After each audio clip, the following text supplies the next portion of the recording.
with a message to his Democrat colleagues as California Congressman Kevin Kiley.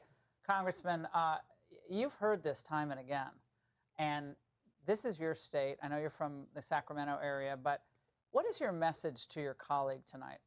Well, recognize that they're the ones who have caused this problem with their radical, reckless policies. I mean, let's just think about how we got here. They let millions of people into the country. The Biden border crisis was way worse in California than anywhere else. Then they declare us a sanctuary state and a sanctuary city, so ICE can't apprehend the most dangerous of them in detention settings. Instead, they have to go into the community with targeted operations. So then we have the sort of NGOs that you talked about that are getting massive state funding and some federal funding in order to alert people as to where ICE is at any given moment. And then lucky for them, there are plenty of potential rioters because of all the early releases that Newsom has done from our prisons. And then to add fuel to the fire, the literal fire, the likes of Gavin Newsom and Karen Bass have used inflammatory rhetoric, egging people on, vilifying law enforcement, and then they've refused to actually do anything to restore public safety, which is why the president has stepped in to restore order. I totally forgot about the people they released early from prison. That's right. Talk about dropping kerosene on this fire. That's an excellent point for all of us tonight to remember about this state. And again, this is a state that I love deeply. I spent a lot of time in California. It is a beautiful, beautiful state, and it is being trashed by these people, and the voters have to wake up. Congressman, House Democratic leader Hakeem Jeffries, his voice is being lent to support those who are attacking ICE agents. Watch.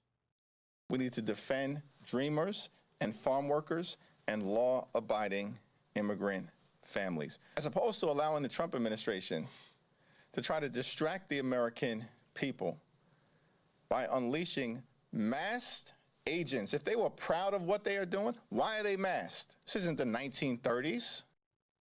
Hey, Hakeem, why are the protesters masked, my friends? Maybe they're being doxxed and their home addresses being given out by Antifa and this socialist group.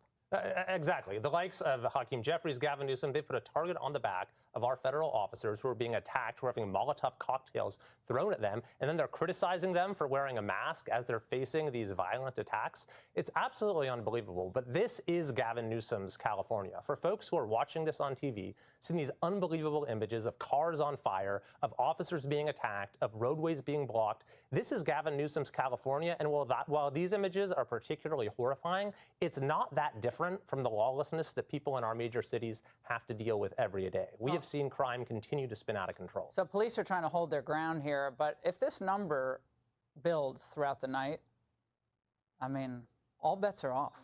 I mean, and you get the sense that they are looking for someone to get badly injured or, heaven forbid, even worse. And that will be a tragedy with blood on the hands of whom? President Trump for sending in reinforcements?